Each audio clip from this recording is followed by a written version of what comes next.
kita bergelar kiai, kita bergelar ustadz, ilmu siapa yang kita pakai? Jadi berhentilah kita semua manusia ini dari merasa gagah, merasa alim, merasa bijaksana, merasa tahu, merasa pintar, merasa kaya. Karena itu menyekutukan Allah sama dengan kemusyrikan.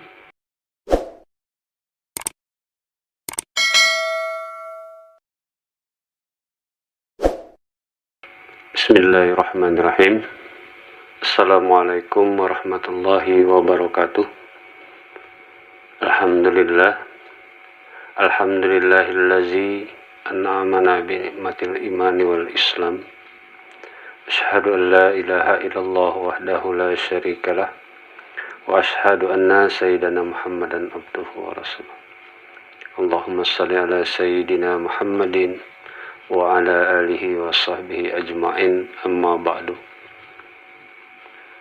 Puji syukur kehadirat Allah Subhanahu wa taala yang telah mengaruniakan kepada kita semua nikmat-nikmatnya yang berupa kesehatan, kesempatan. Mudah-mudahan kita semuanya akan tergolong menjadi hamba-hamba yang taat kepadanya. Kemudian salawat dan salam semoga kiranya terlimpah curah atas penghulu alam habibana wa nabiyana Muhammadin sallallahu alaihi wasallam, pada keluarganya, para sahabat dan pengikutnya, juga tidak ketinggalan bagi seluruh kaum muslimin dan muslimat. Semoga saja kita semuanya akan diakui sebagai umatnya, tetap setia di dalam sunnahnya dan selalu mendapatkan cucuran syafaatnya. Amin ya rabbal alamin. Saudaraku sekalian, kembali berjumpa di Bengkel Hati Channel 66. Kali ini kita akan membahas tentang masalah perkara ilmu ataupun akhlak. Jadi Al-Quran telah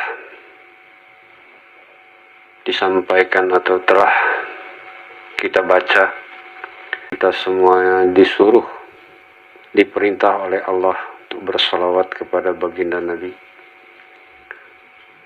Innallaha wa malaikatahu yusalluna 'alan nabi ya ayyuhallazina amanu sallu 'alaihi wa sallimu taslima. Dan kita diperintahkan untuk mencontoh akhlaknya baginda Nabi. Jadi untuk mencontoh ataupun meniru ataupun dengan bahasa lazim mengikuti daripada akhlaknya baginda Rasul, tentu kita membutuhkan suatu pelajaran yang komplit atau yang lengkap. Tidak mungkin kita dapat mencontoh atau mengikuti daripada akhlak baginda Rasul sedangkan kita tidak belajar apa itu akhlaknya Rasul. Jadi ketahuilah saudaraku sekalian bahwasanya akhlak baginda Rasul itu yang disebut akhlakul karimah, akhlak yang baik, akhlak yang sempurna. Jadi bagi kita semua tentu kita dituntut untuk mengikuti daripada apa-apa yang diperintahkan Allah yang telah disampaikan oleh baginda Rasul, baik itu baginda Rasul Nabi Muhammad SAW maupun Rasul-Rasul sebelumnya, yang kita semua manusia ini diperintahkan untuk mengikuti para Nabi dan para Rasul. Jadi sudah barang pasti kita diwajibkan untuk mengikuti tata cara daripada baginda Rasul. Kenapa? Karena kita semua menjadi umat yang diakui sebagai umat Nabi Muhammad dan yang akan tergolong orang-orang yang selamat. Jadi para saudara sekalian, yang mana pada kesempatan yang lalu kita telah membahas tentang sholawat. Arti sholawat itu adalah keselamatan. Jadi perintah Allah Subhanahu wa taala kepada seluruh manusia, bersalawatlah kamu atau berselamatlah kamu kepada Nabi. Jadi untuk berselamat kepada Nabi, kita harus mencontoh atau meniru, yang mana contoh tersebut telah dijadikan oleh Allah Subhanahu wa taala, yaitu contoh yang baik yang disebut uswatun hasanah, telah gelar daripada baginda Rasul Muhammad SAW. Beliau adalah uswatun hasanah, contoh yang baik. Jadi yang mana contoh itu tidak mungkin dibuat oleh Allah kalau kita tidak wajib untuk mencontohnya. Karena apa-apa yang telah dicontohkan oleh baginda Rasul, tentu kita semua berniat ataupun ingin berakhlak seperti akhlaknya baginda Rasul. Nah, di sini kita akan mengkaji apa itu akhlak. Nah, untuk mencapai akhlak yang tinggi yang disebutkan di dalam hadis baginda Rasul, akmalul mu'minin imani ahsanuhum khuluqi. Jadi orang mukmin yang sejati, yang sebenar-benarnya adalah orang yang beriman dan berakhlak. Nah, jadi pertanyaannya di sini, apa akhlak itu? Jadi kalau kita berbicara akhlak, apakah yang kita lakukan selama ini seperti yang berupa taat atau taat, mengerjakan rukun Islam 5 perkara, apakah itu tergolong orang yang berakhlak? Kalau dibilang iya, itu adalah bagian-bagian daripada akhlak. Namun untuk berakhlak yang sempurna atau Islam atau mukmin yang sejati itu adalah yang paling baik akhlaknya. Jadi di sini kita tidak membicarakan orang lain atau saudara kita yang lain atau menghujat saudara kita yang lain, namun ini untuk contoh diri kita pribadi. Jadi sebelum itu, selama ini kita telah melaksanakan sholat ataupun sembahyang, telah melaksanakan puasa, diawali dengan mengucap 2 kalimat syahadat dari setiap sholat, melakukan puasa, zakat, dan haji, yang mana kita lihat ataupun kita rasa pada diri kita sendiri, apakah kita telah berakhlak yang baik? Ternyata di sini real kenyataannya, orang yang rajin sholat masih tidak dapat tercegah dari keji dan munkar. Sembahyang rajin, wajibnya rajin, sunatnya rajin, mun akhlaknya buruk. Sini dapat kita lihat di mana-mana maupun ditilik pada diri kita sendiri. Sebelum kita menuntut ilmu, sebelum kita mengetahui tentang perkara hati, maka itu tidak akan terasa.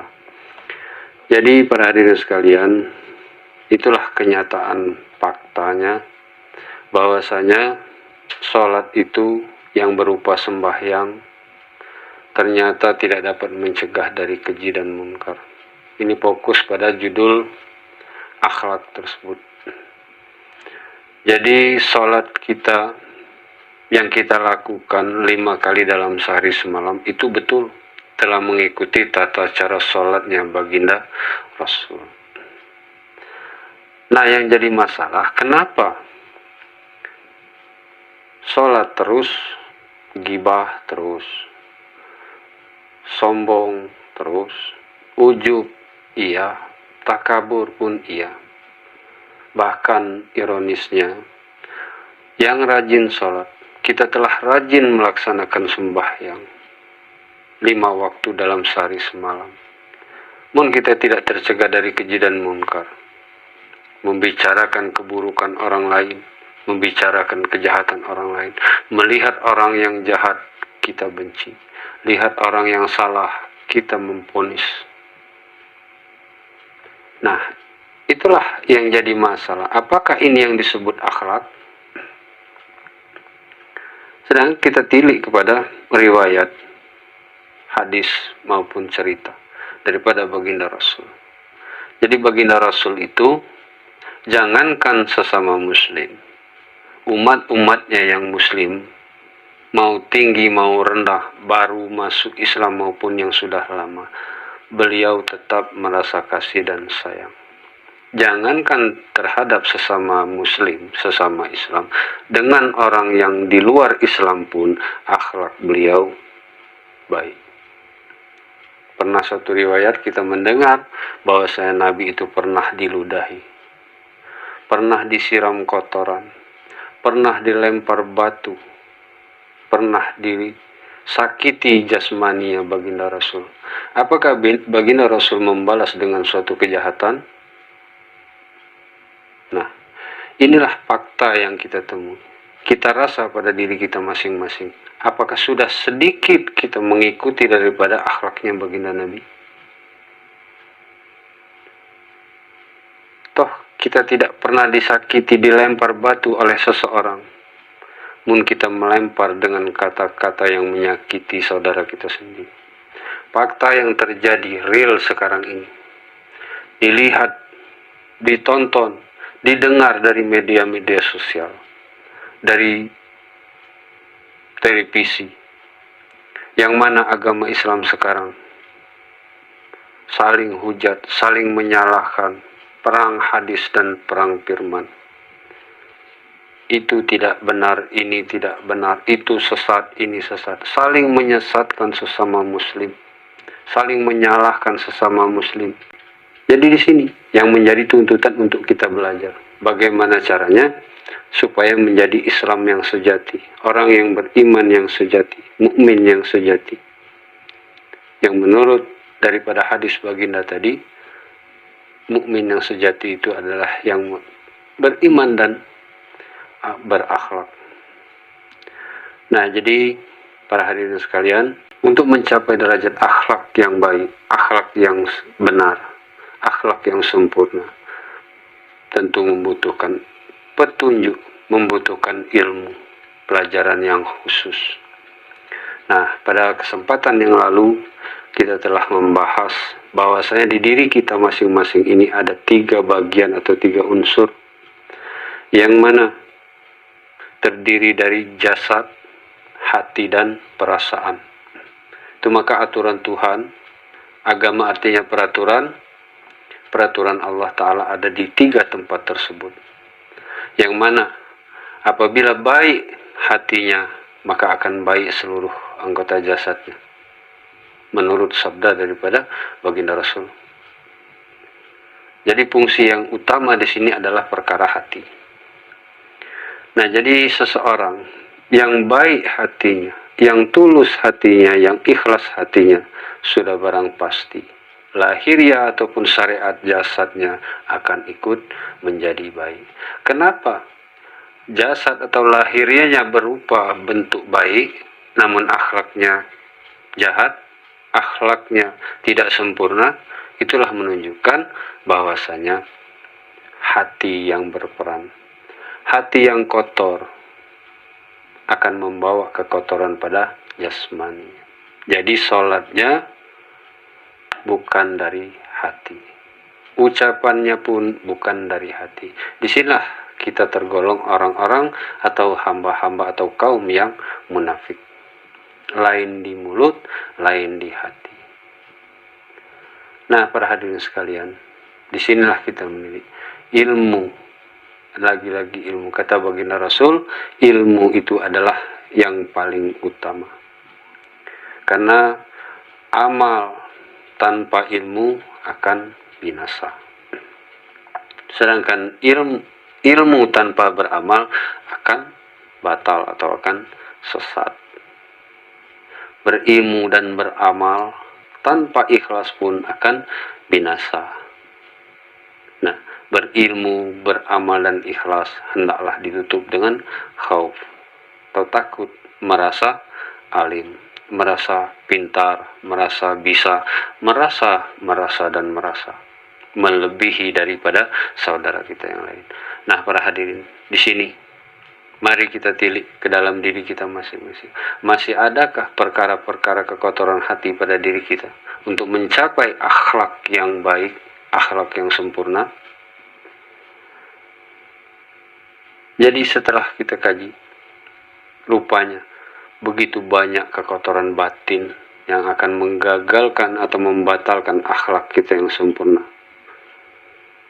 Jadi inti dasar dari awal tadi telah saya sampaikan bahwasanya kita diperintah oleh Allah untuk berselawat atau berselamat kepada baginda Rasul. Tentu kita akan mengikuti tata cara daripada yang telah dilakukan oleh baginda Rasul.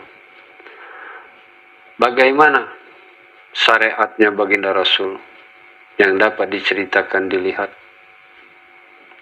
Beliau adalah penolong, beliau adalah pengasih, beliau adalah penyayang sesama makhluk. Jangankan kepada manusia, kepada makhluk, binatang, dan lain sebagainya pun beliau belas kasihan.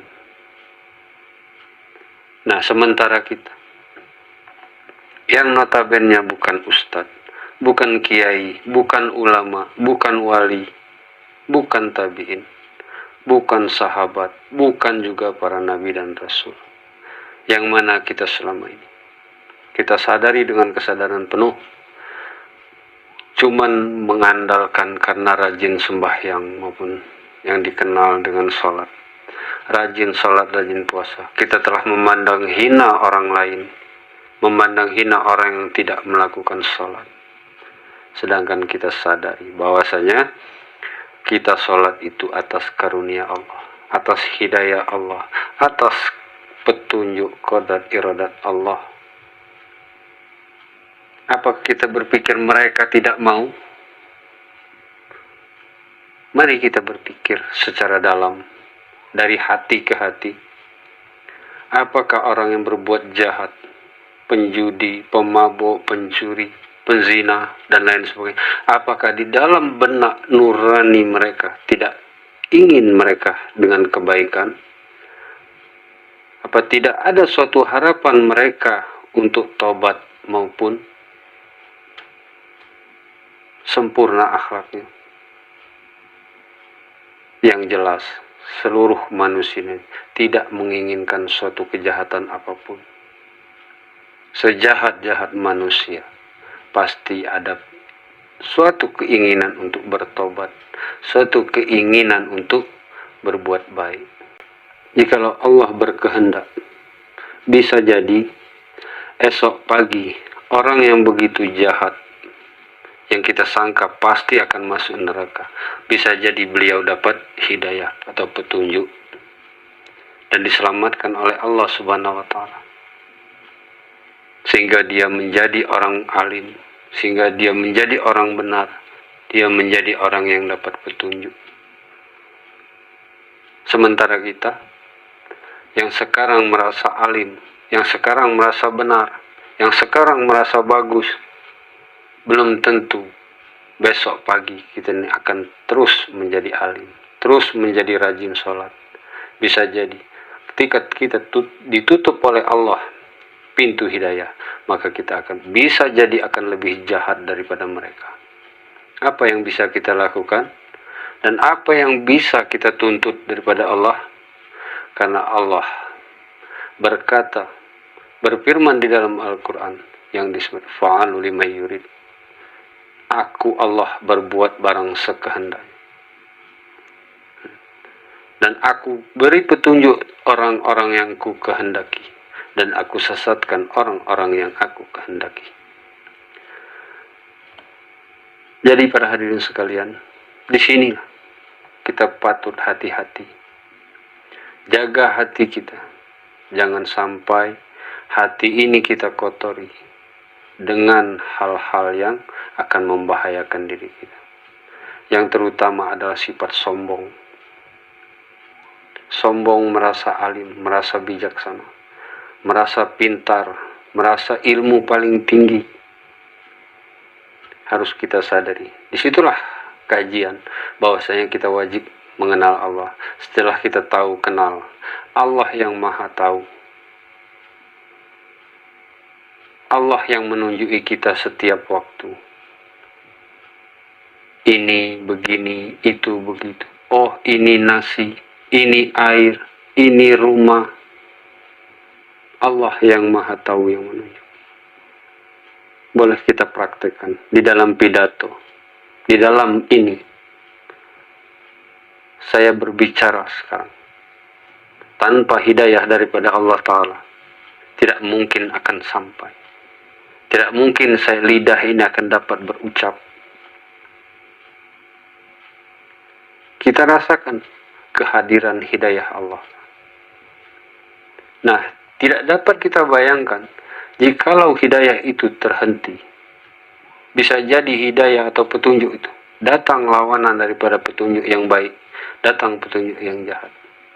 Yang sama terjadi pada saudara kita yang sekarang, yang masih diuji oleh Allah Subhanahu wa Ta'ala di dalam suatu kejahatan, bentuk rupa kejahatan.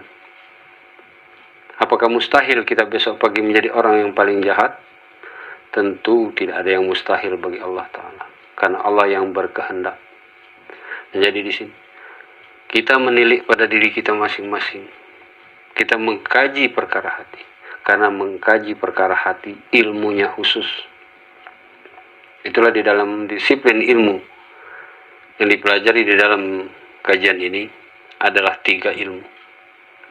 Yang mana 3 ilmu ini berfungsi pada 3 unsur di dalam diri kita. Yang pertama adalah unsur perkara hati. Jadi apabila seseorang tidak mengkaji ilmu tauhid, maka sudah barang pasti tidak akan mengetahui kekotoran pada dirinya masing-masing. Sudah barang pasti dia akan mencari, melihat, menyaksikan keburukan dan kesalahan orang lain.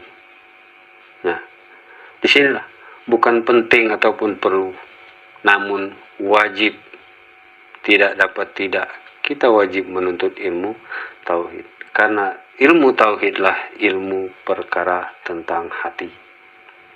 Jadi barang siapa yang telah mulai belajar ilmu tauhid, mulai dari awal, dasar ilmu tauhid, mengkaji, menilik ke dalam diri, dimulai dari mengenal agama, mengenal ilmu, mengenal hukum. Hukum terbagi atas 2 perkara, ada hukum akal dan hukum syara. Kemudian baru mengkaji tentang zat, sifat, asma dan af'al Allah Ta'ala.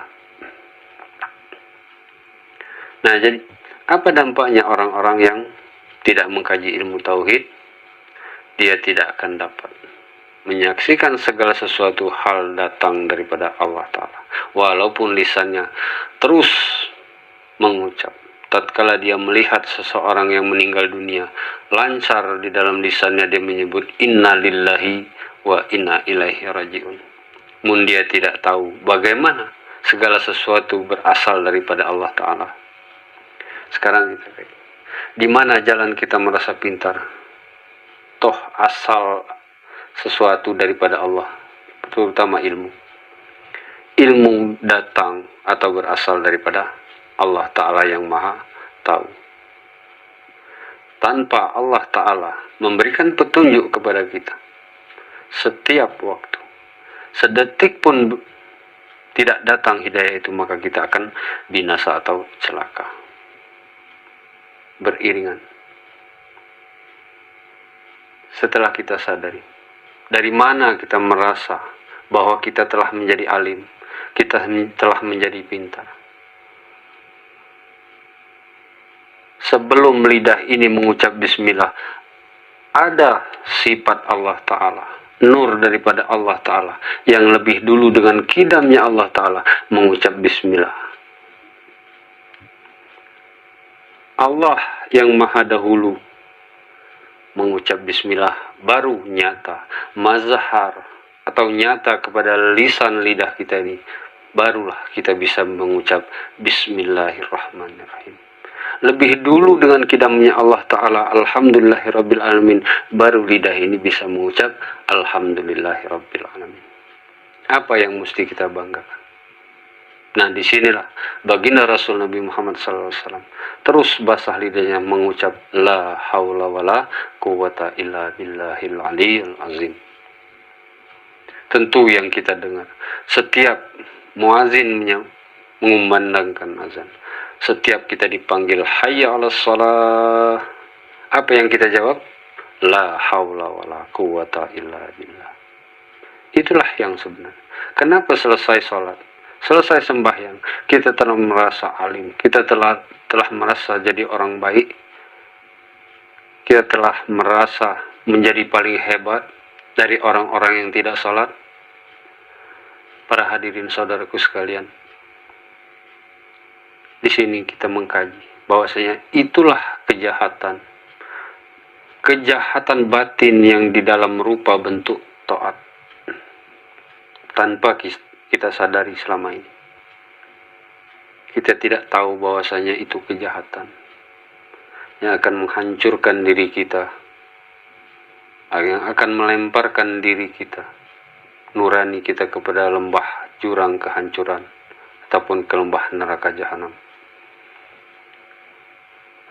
Saudaraku sekalian, itulah ilmu tauhid, mengkaji tentang perkara hati, mengartikan, mempelajari, mengetahuikan bahwasanya keburukan, kesalahan dan kekurangan diri sendiri. Yang mana yang telah belajar ilmu tauhid telah merasakan sedikit demi sedikit apa hebatnya diri kita ini. Jadi saudaraku, berhentilah kita dari saling menyalahkan. Islam ini agama yang tinggi, Islam ini agama yang mulia, Islam ini agama yang bagus, rahmatan lil alamin. Kenapa? Kita sesama Islam saling hujat, saling benci, saling menyalahkan, saling tinggi meninggi. Adakah itu yang disebut akhlak? Apakah itu yang disebut mencontoh daripada baginda Rasul? Mari kita sadari sama-sama. Di sini saya mengajak. Mari, bukan saya menggurui, bukan saya orang yang berilmu. Mari sama-sama kita untuk belajar, meniti ke dalam diri kita masing-masing, untuk menyempurnakan akhlak kita masing-masing supaya kita dapat berjalan mengiringi daripada jalan baginda Rasul, hamba Allah yang telah insya Allah selamat. Contoh yang baik untuk kita contoh dan kita teladan. Bagaimana baginda Rasul telah berjuang untuk menegakkan agama ini. Kenapa kita sekarang yang niatnya menegakkan agama Allah ini, tapi ternyata kita sendiri yang menghancurkan dengan menyatakan citra buruk pada agama Islam ini. Itulah judul tadi, bahwasanya kita mencapai akhlakul karimah, akhlak yang sempurna, meneladani daripada akhlak baginda Rasul. Tentu untuk mencapai akhlak yang bagus adalah menuntut ilmu. Ilmu apa yang wajib dituntut adalah tiga ilmu. Karena tadi telah disampaikan bahwasanya barang siapa tidak mengkaji, menuntut ilmu tauhid, maka tidak mungkin akan tercapai kesucian itu, ataupun yang disebut Islam itu. Jadi Islam itu adalah suci apa? Suci zahir, suci batin, suci anggota, suci hati dan suci sir, suci di dalam rasa. Jadi definisi ataupun yang sebenar-benar akhlak itu adalah orang suci yang disebut Islam. Orang yang suci zahirnya, suci dari melanggar hukum, mencuri, menindas, menipu, minum-minuman, berzina, menggibah, dan lain-lain sebagainya. Itulah kesucian zahir yang wajib kita jaga. Kemudian suci hati. Ya, 4 sebenarnya kesucian itu. Suci zohir, suci anggota. Yang mana telah disampaikan pada kesempatan yang lalu. Suci anggota, sucikan seluruh anggota jasad ini. Tangan, kaki, mulut, hidung, telinga, mata. Dari hal-hal yang buruk. Kemudian suci hati. Bagaimana suci hati? Arti suci itu tidak kotor. Tidak dikotori dengan hadas-hadas batin. Mana kekotoran? Kalau kekotoran zohir, lahiriah, tentu kita maklum. Kotoran yang berupa kotoran hewan, kotoran manusia, kotoran debu ataupun tanah, itu tampak oleh mata kepala. Dan seseorang pun tidak akan sanggup berlama-lama kotor zuhir ini. Karena setiap waktu kita mandi, setiap waktu kita berwudu, setiap akan melaksanakan sholat. Tidak akan betah, tidak akan sanggup manusia itu apabila salah satu anggota tubuhnya terkena najis atau kotoran. Nah, yang manusia sanggup berlama-lama betah di dalam kekotoran adalah kekotoran hati. Yang mana kekotoran hati ini karena tidak diketahui, itu maka kita betah berlama-lama di dalam kekotoran itu. Nah, jadi apa kekotoran hati itu? Hendaklah kita kaji supaya kita mengetahui kekotoran itu sehingga kita merasa risih, ingin cepat-cepat membersihkan. Mana kekotoran hati yang telah disebutkan pada kesempatan yang lalu? Yang pertama adalah ujub, riya, takabur, hasud, iri, dengki, jahat sangka, jahat perangai, siruhil kalam, dan lain-lain sebagainya. Ujub merasa lebih. Tidak ada orang yang berilmu kecuali dia. Tidak ada orang pintar kecuali dia. Yang bodoh maupun yang pintar sama memiliki perasaan ujub. Itulah orang yang ujub merasa lebih. Kemudian orang yang takabur. Takabur itu merasa besar. Merasa pintar karena merasa dia orang berilmu. Kemudian dia pandang orang lain itu orang bodoh semua. Merasa pendidikannya tinggi. Dia orang pesantren. Dia lulusan itu dan lulusan ini. Sehingga berbicara kepada orang yang tidak berilmu, katakan. Orang yang tidak sekolah, orang yang tidak pernah ke pondok pesantren. Seolah-olah mereka menganggap orang hina dan tidak pantas bergaul dengan mereka. Itulah orang takabur. Merasa lebih pintar, merasa lebih alim. Nah, ujub dan takabur. Merasa alim, merasa pintar, merasa bijaksana, merasa hebat, segala pun merasa paling tinggi. Nah, jadi itulah kekotoran hati. Mudahkah kita terbebas dari kekotoran hati seperti yang disebutkan tadi? Tentu tidak akan mudah. Oke, kita merasa tidak ingin dipuji orang. Kita telah merasa hina. Tatkala dihina orang, tatkala direndahkan orang, kita tidak terima, itulah sama saja. Orang yang tidak ingin, tidak senang dihina, berarti ingin dipuji, ingin dimuliakan. Itulah kenyataannya. Nah, jadi sama saja. Tidak ingin dihina, itu artinya ujub. ataupun takabur. Pingin dipuji dan disanjung, itu pun ujub dan takabur. Nah, itulah para hadirin perkara hati.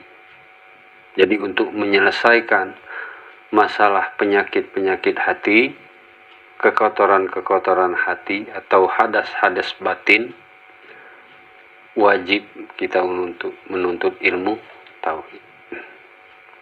Barang siapa tidak mengkaji ilmu tauhid, saya jamin seluruh manusia akan mempunyai sifat-sifat kotor di dalam hati.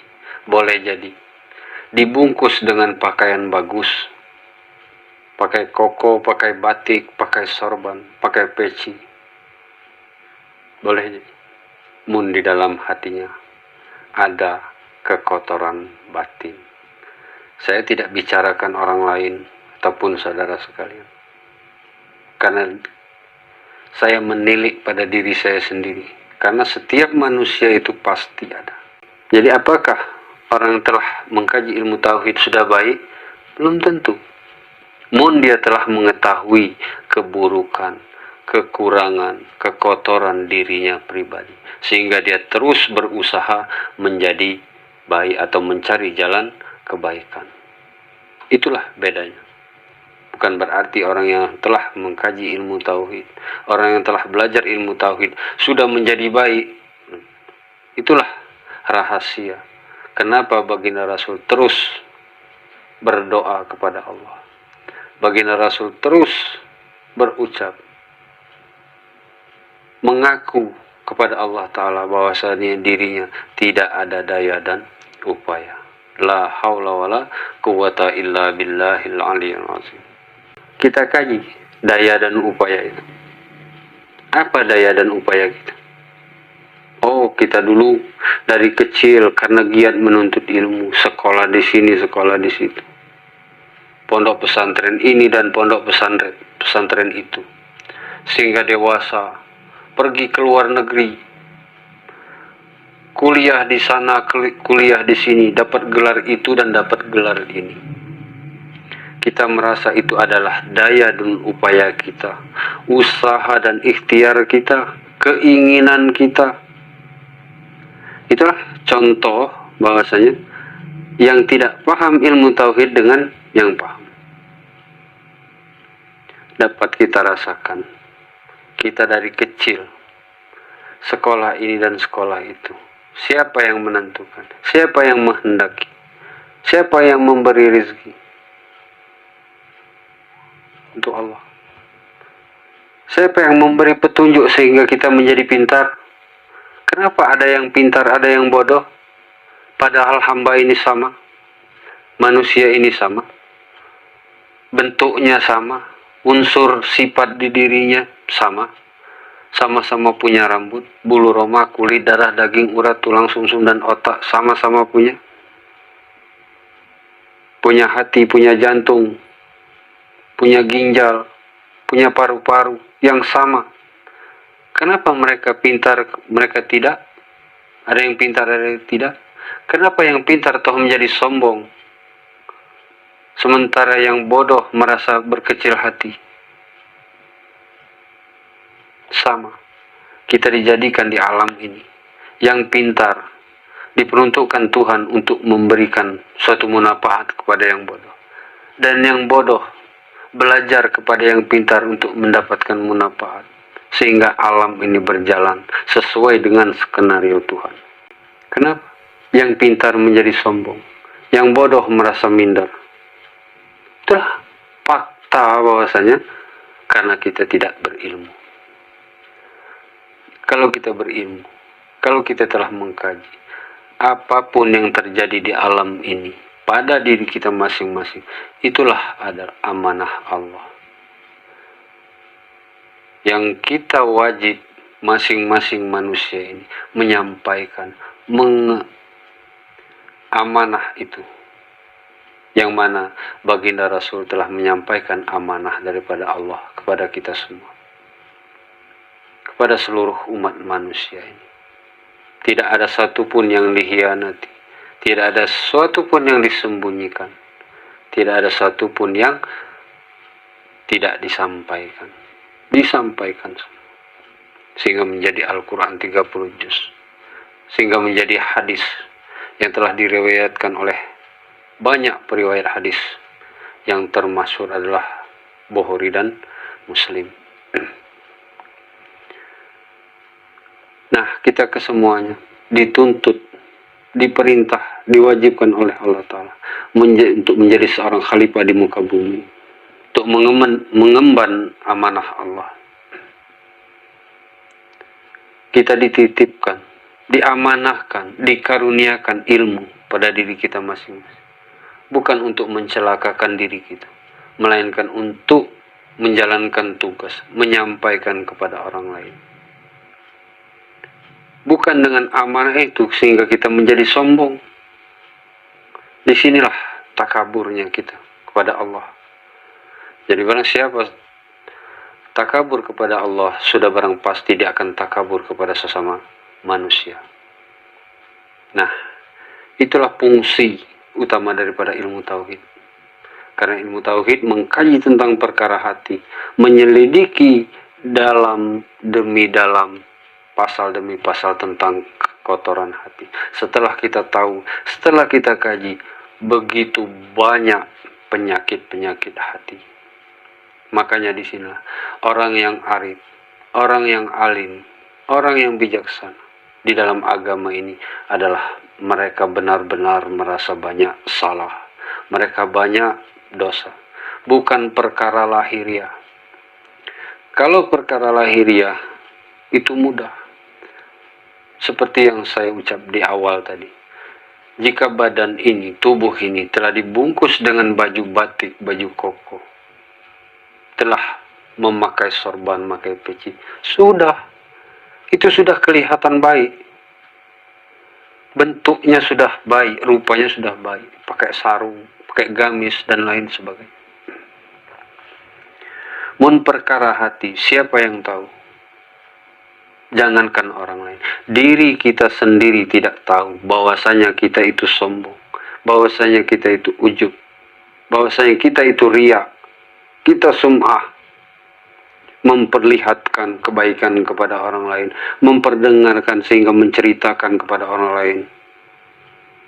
Saya sudah sedekah sekian, saya tadi habis sholat zuhur, saya habis dari Mekah, saya puasa. Saya menceritakan dengan sum'ah, riya, memperlihatkan.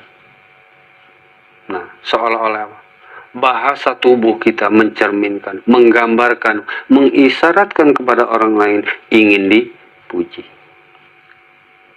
Sekarang pulang ke pasal yang tadi. Kenapa kita baik? Kenapa kita baik? Ini rumusnya. Kenapa kita baik? Kenapa mereka tidak baik? Rumusnya kan ada pada Allah Ta'ala yang menjadikan dan menghendaki. Apakah yang baik ini orang yang dipilih, orang yang beruntung di sisi Allah, sementara orang yang jahat tidak? Tentu tidak begitu. Orang yang baik diuji oleh Allah Ta'ala dengan amanah ilmu. Jikalau amanah itu dijalankan sebagaimana mestinya, toh amanah bukan hak milik kita. Karunia itu bukan hak milik kita. Tidak pernah Allah memberikan karunia itu kepada kita. Contoh ilmu. Ilmu itu tidak pernah diberikan kepada kita. Tidak pernah dipinjamkan. Mun hanya nyata pada diri kita masing-masing. Dapat kita rasakan dengan ilmu Allah Ta'ala itu. Yang kita pakai. Ilmu itu sehingga kita dapat mencapai gelar sarjana, orang pintar, dapat gelar doktor, profesor, insinyur dan lain sebagainya. Ilmu siapa yang kita pakai tersebut? Ilmu kepandaian kita. Nah, itulah ilmu Allah. Amanah daripada Allah, karunia daripada Allah, belas kasihan Allah Ta'ala kepada hambanya, pada umat. Kenapa ilmu Allah Ta'ala nyata pada diri kita? Kita yang menjadi sombong, Padahal itu kesombongan Allah. Jikalau Allah yang sombong, wajar, karena beliau, karena Allah Subhanahu wa Ta'ala adalah zat yang segala maha tahu, maha gagah, maha besar, maha kaya. Wajar itu selendang daripada Allah, pakaian Allah Ta'ala, sifat Allah Ta'ala, yang mana seluruh makhluk ini ada sedikit pun sifat sombong itu nyata, maka diharamkan oleh Allah Ta'ala. Maka dengan ayat may yusrik wa harama dakhalal jannah, itu ada ungkapan barang siapa yang syirik diharamkan masuk surga. Jadi sepakat, tidak ada orang syirik yang masuk surga. Mana ciri orang syirik? Menduakan Allah. Mana menduakan Allah? Allah yang maha tahu. Jikalau kita merasa tahu, berarti itu menyekutukan Allah. Allah tidak ingin ada saingan. Allah tidak ingin disamai. Salah satunya ilmu. Ilmu itu hak milik Allah. Karena Allah itu bergelar Al-Alim, Maha Tahu. Kalau Allah Maha Tahu, tidak ada selain daripada Allah yang tahu. Kenapa dia tahu? Itulah benderang cahaya nur ilahi yang bernama ilmu.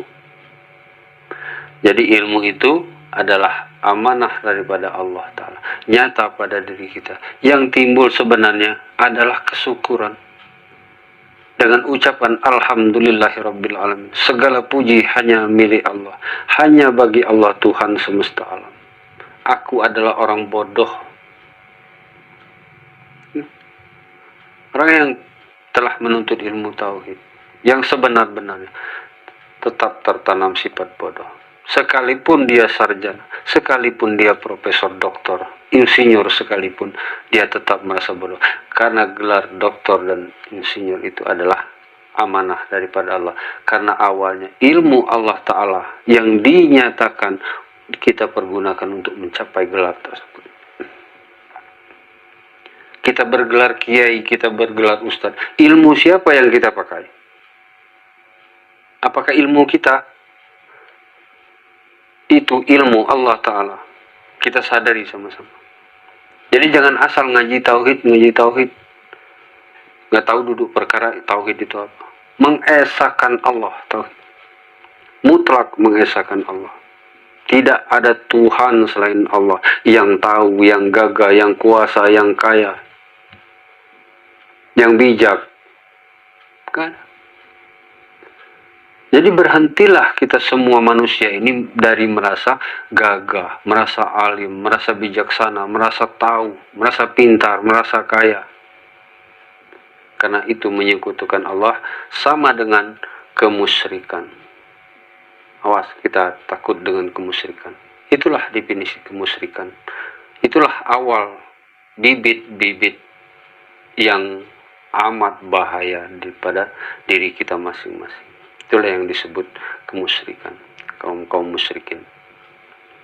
Nah, kita menyadari ilmu itu daripada Allah, kita menjadi pintar. Jadi kalau kita sadar bahwa ilmu itu daripada Allah Ta'ala, kenapa kita mesti merasa lebih dari saudara kita yang lain? Baik pun yang sesama muslim maupun yang non muslim. Toh kita tidak pernah pesan jadi orang Islam. Toh mereka tidak pernah pesan jadi beragama lain. Itu adalah diuji Allah. Kenapa orang jadi ini bodoh, ini pintar? Kalau seluruh manusia ini dijadikan pintar semua oleh Allah Ta'ala, maka alam ini akan mati. Ilmu kita tidak akan sampai. Dapat kita contohkan. Jikalau di alam ini seluruh manusia ini kaya, apa yang akan terjadi? Alam ini akan binasa. Siapa yang akan nanam padi menjadi beras?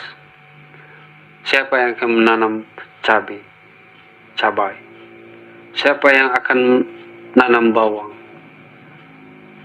Siapa yang akan bangun gedung mewah, rumah yang kita tempati, kalau tidak ada orang miskin, tidak ada orang butuh yang kekurangan? Coba bayangkan, jikalau semua orang kaya, maka kita akan mati. Alam ini tidak akan berjalan. Justru, jikalau seluruh manusia ini pintar, tentu setiap sekolah atau fakultas-fakultas itu, kampus-kampus akan tutup. Adakah guru di sini? Adakah dosen di sini? Adakah rektor di sini? Adakah ustadz atau kiai di sini? Dapat kita pahami. Itulah Allah yang maha adil. Dengan keadilan, yang pintar, diamanahkan oleh Allah Ta'ala suatu ilmu, supaya kita mengajarkan dengan ikhlas, supaya ilmu yang kita dapat dinyatakan dengan karunia Allah menjadi munafaat bagi kita, sehingga menjadikan nikmat bagi kita, memberikan petunjuk bagi orang lain, memberi munafaat bagi orang lain. Siapa yang dapat manfaat? Orang yang kita sebut orang-orang bodoh tadi. Setelah mereka belajar, menuntut ilmu, sehingga mereka berubah dari bodoh menjadi pintar. Dan terus akan ada orang bodoh-bodoh lainnya. Dan akan datang orang pintar juga lainnya. Sehingga berkesinambungan. Skenario Tuhan, alam ini adalah panggung sandiwara Allah Ta'ala, tentu telah berjalan sebagaimana telah kita dapat rasakan. Sandiwara ini begitu sempurna. Tinggal kita mengimani dengan bahasa musyahadah, dengan ketauhidan yang mantap. Kita saksikan dengan mata hati kita, Allah itu nyata. Tajalli Allah Ta'ala. Tajalli apa? Tajalli ilmunya, tajalli kebesarannya. Nah, itulah tauhid. Jadi tauhid itu fungsinya untuk ilmu atau panduan untuk mengatur pandangan kita masing-masing terhadap Allah dan Rasul-Nya, terhadap sesama manusia, dan juga terhadap diri kita sendiri. Sehingga kita dapat menilik kesalahan dan kekurangan diri kita sendiri, dapat menilik kekurangan dan kelebihan orang lain, supaya kita bisa berjalan untuk mencari kesucian, dan bisa mengajak orang lain untuk jalan kepada kesucian itu sendiri. Itulah ilmu tauhid. Ilmu tauhid adalah khusus mengkaji tentang perkara hati, karena perkara hati itu sangat sulit dipahami, karena dia di dalam batin. Kemudian ilmu yang kedua adalah ilmu tasawuf. Apa itu ilmu tasawuf? Perlukah atau pentingkah kita menuntut atau mengkaji ilmu tasawuf? Nah, ilmu tasawuf itu tidak ada di zaman Nabi. Nah, benar, ilmu tasawuf tidak ada di zaman Nabi. Ilmu tauhid pun tidak ada di zaman Nabi. Benar, tidak ada di zaman Nabi. Apa yang ada di zaman Nabi adalah ilmu akhlak. Apa ilmu akhlak? Tentang perasaannya Nabi, tentang pandangannya Nabi, tentang pekerjaan Nabi. Toh sama aja. Kita sekarang tinggal menikmati. Jadi tidak usah protes apa-apa yang telah dibuat oleh para pendiri-pendiri agama, pejuang-pejuang agama, seperti para tabi'in, para sahabat, para ulama, para imam-imam, para aulia. Mereka telah berjuang keras untuk memecahkan rumus ini, sehingga timbul kata-kata tasawuf. Itu terbit dari huruf ta, sod, waw, dan fa. Di mana? Itulah yang disebut akhlak. Karena logikanya, jikalau seseorang cuma baik lahirnya, belum tentu baik batinnya, belum tentu baik perasaannya. Jadi kalau orang tidak menuntut ilmu tauhid, pandangannya hidup itu mulianya dengan kedudukan, pangkat, harta, kendaraan, dan lain-lain. Itu pandangan mereka, orang yang tidak menuntut ilmu tauhid. Orang yang telah mengkaji ilmu tauhid, pandangannya jauh ke depan. Yang membahagiakan itu bukannya dunia. Toh ternyata dapat dipaksakan. Senangkah mereka yang punya rumah mewah? Belum tentu. Terkadang kita lihat orang-orang yang tidur cuman beralas tikar, berbantal kayu, tidurnya nyenyak, tanpa pikiran apa-apa, makan seadanya. Mereka tenang, senang, bersenda gurau bersama anak cucu mereka. Sedangkan orang kaya yang hidup di rumah mewah, apartemen yang mewah, kendaraannya mewah, istrinya cantik, suaminya ganteng, tidur tidak nyenyak, makan pun tak enak, sehingga mereka mencari tempat-tempat yang enak. Cari tempat wisata di gunung-gunung, di pila-pila. Kenapa? Cari tempat yang enak, cari tempat yang senang. Karena di rumah mereka tidak menyenangkan. Tuh. Jadi dapat kita tilik. Punya mobil mewah, senangnya pun sesaat. Tatkala kita toleh ke belakang, cicilannya berapa, pajaknya berapa, perawatannya berapa, ganti itu, ganti ini berapa, belum lagi kalau lecet berapa. Senangnya cuma sesaat. Nah, itu bedanya.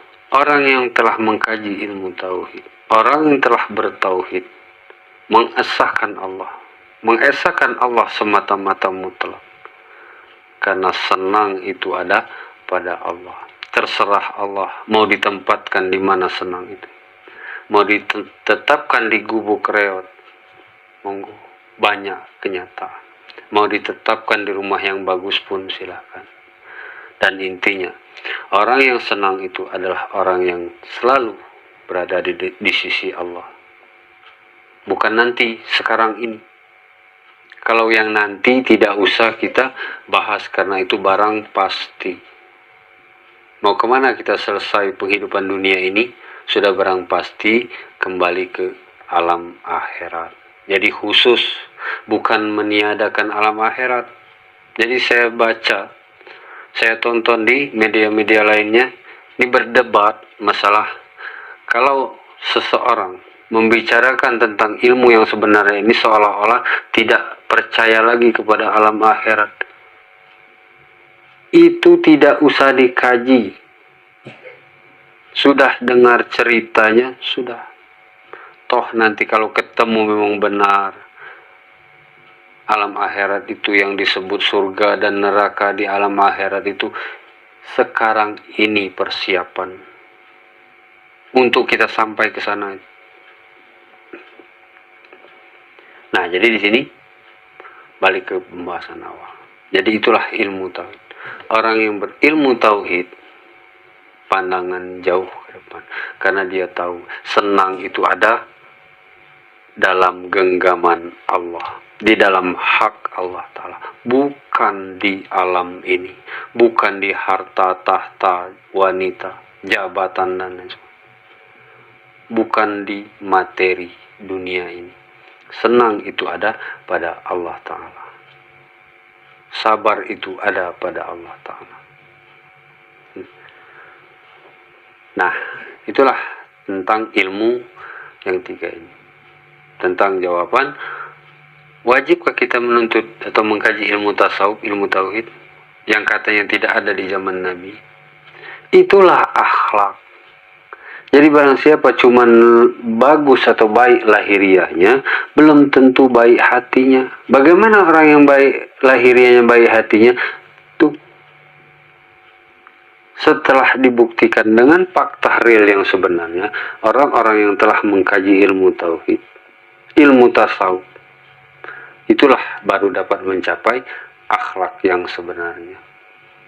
Tidak mungkin merasa sombong, walaupun dia masih sombong, dia telah merasakan bahwasanya itu kesalahan. Itulah kekotoran batin. Sombong itu kotoran batin. Jadi tidak mungkin dapat tercapai akhlak yang sempurna seperti yang diceritakan di awal tadi. Akhlak yang sempurna itu yang baik hatinya, karena sabda baginda Rasul dalam hadis ini, di dalam dada anak Adam ini, seluruh manusia ini, ada segumpal daging, yang apabila baik segumpal daging itu, maka baiklah seluruh anggota jasadnya. Yang apabila buruk segumpal daging itu, maka akan buruklah seluruh anggota jasadnya. Apa itu? Itulah hati. Jadi hati di sini telah disampaikan pada kesempatan, bukan hati yang di dalam dada ini yang berbentuk daging seperti daging hati sapi maupun hati kerbau, hati ayam, bukan. Jadi kalau berpatokan dengan hati itu mustahil. Jadi hati saya ini bagus, baik, nggak ada penyakit, toh saya ini akan jadi baik, lahiriah saya tidak bergantung kepada itu. Yang hatinya baik, sombong. Yang hatinya baik, takabur. Yang hatinya baik, pencela, penggibah, dan lain sebagainya. Jadi yang dimaksud hati di sini adalah kolbu atau perasaan. Makanya dipisah oleh para ulama antara hati dan perasaan dan jasad. Itu maka tiga perkara ini yang disebut ilmu tauhid adalah perkara tentang hati, pandangan hidup umat manusia. Yang mana orang telah mengkaji ilmu tauhid, pandangan mata hatinya, dia akan selalu menyaksikan hal Allah Ta'ala. Asyhadu an la ilaha illallah, aku saksikan yang mendatangkan untung dan rugi, sehat dan sakit, bala dan nikmat, kaya dan miskin itu datang daripada Allah. Saya berada di sini karena digerakkan oleh kodrat iradat Allah. Itu orang yang bertauhid. Kenapa orang itu datang ke sini? Karena didatangkan oleh Allah. Kenapa satu gelas air ini diminum oleh orang ini? Karena didatangkan Allah Ta'ala. Karena air satu gelas ini adalah rezeki untuk dia. Itu pandangan orang. Nah, kemudian yang kedua, ilmu tasawuf. Apa ilmu tasawuf? Ilmu tentang mengkaji masalah khusus tentang perasaan. Nah, karena ilmu tasawuf itu spesialis perkara perasaan. Jadi barang siapa tiada mengkaji ilmu tasawuf, maka tidak akan dapat. Dia tidak akan bisa menyelami kekotoran-kekotoran perasaan. Yang mana bukti seseorang yang tidak mengkaji ilmu tasawuf, ilmu sufi ini, akan timbul perasaan yang tadi telah disebutkan. Perasaan merasa pintar. Kan dalam perasaan semua. Merasa alim, merasa bijaksana, merasa dibutuhkan, merasa paling hebat, merasa paling jago, merasa paling kaya, merasa paling mulia. Nah, setelah diketahuikan dengan tauhid, yang mulia itu siapa? Yang mulia itu adalah Allah. Tertanam, timbul perasaan dengan ilmu tasawuf, timbul perasaan hina. Apalah yang dapat saya banggakan? toh bergerak satu jari pun atas izin dan kodrat iradat Allah. Saya bisa bahwasanya ini jari itu adalah hidayah, petunjuk daripada Allah. Tertanam sifat yang lemah, tertanam sifat bodoh. Yang pintar itu Allah, karena Allah yang maha tahu, saya maha. Lawannya, saya adalah orang bodoh. Sebodoh apakah kita? Sebodoh-bodohnya kita. Dengan nama kita sendiri, kita tidak tahu, kecuali dikasih tahu, diberi petunjuk oleh Allah Ta'ala. Bukti, orang yang pikun dengan namanya pun dia tidak tahu lagi. Itu mau bukti. Nah, dengan ilmu tasawuf inilah disaksikan dengan ilmu tauhid, musyahadah, penyaksian mata hati kita. Kita saksikan siapa yang gagah, hanya Allah. Jikalau Allah yang gagah, tertanam sifat lemah. Jikalau Allah yang menentukan, tertanam sifat dikehendaki, ditentukan oleh Allah. Bukan kita yang menentukan untung dan rugi, sehat dan sakit. Kita yang ditentukan. Kita lihat siapa yang hidup, hanya Allah yang hidup. Seluruh alam ini mati. Kenapa hidup ini? Karena ada hayat Allah Ta'ala.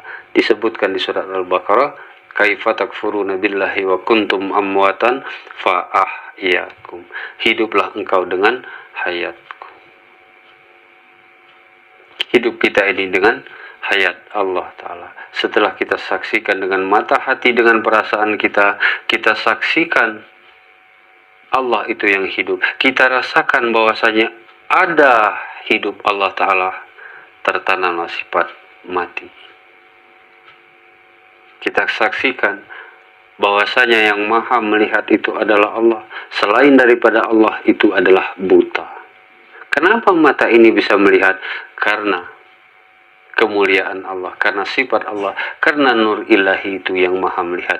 Nyata, lentera mata ini adalah cermin atau jendelanya lentera Allah yang bernama basar. Tertanam sifat buta. Nah, tertanam sifat tuli, sifat keluh dan bisu. Toh yang berbicara ini adalah kalam Allah, ilmu Allah Ta'ala yang nyata pada lisan saya ini. Kita sadari sama-sama. Di mana kita merasa pintar? Di mana asal kita merasa bangga? Di mana asal kita merasa bijaksana, merasa berilmu? Nah, jika seseorang telah mengkaji dua ilmu itu, yang ketiga adalah ilmu fikih. Apa itu ilmu fikih? Ilmu tentang pekerjaan, ilmu tentang amal. Baru kita belajar sholat, puasa, zakat dan haji, infak, kurban, akikah dan lain sebagainya. Hukum muamalah, memberi dan meminta. Ini halal, ini haram, ini wajib, ini sunat, ini makruh, ini mubah. Yuk kita pelajari.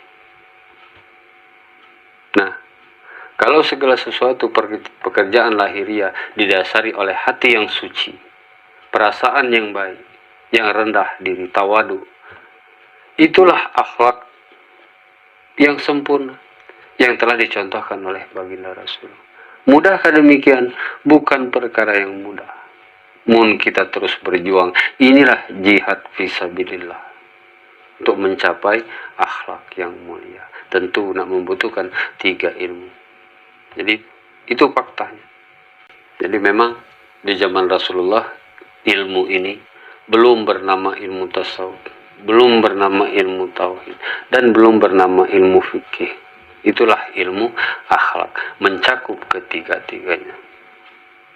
Jadi mudah-mudahan para saudaraku sekalian, sekali lagi, bukan menggurui, bukan merasa berilmu, saya orang bodoh, saya orang fakir, sama-sama belajar.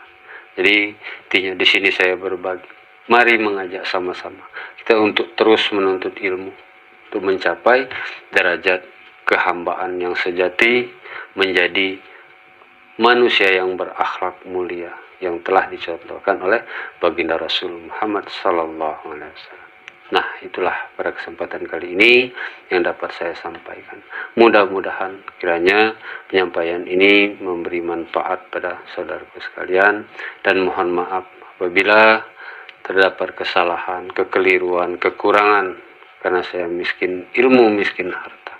Itulah yang dapat saya sampaikan. Lebih kurang saya mohon maaf. Saya akhiri wabillahi taufiq wal hidayah. Wassalamualaikum warahmatullahi wabarakatuh.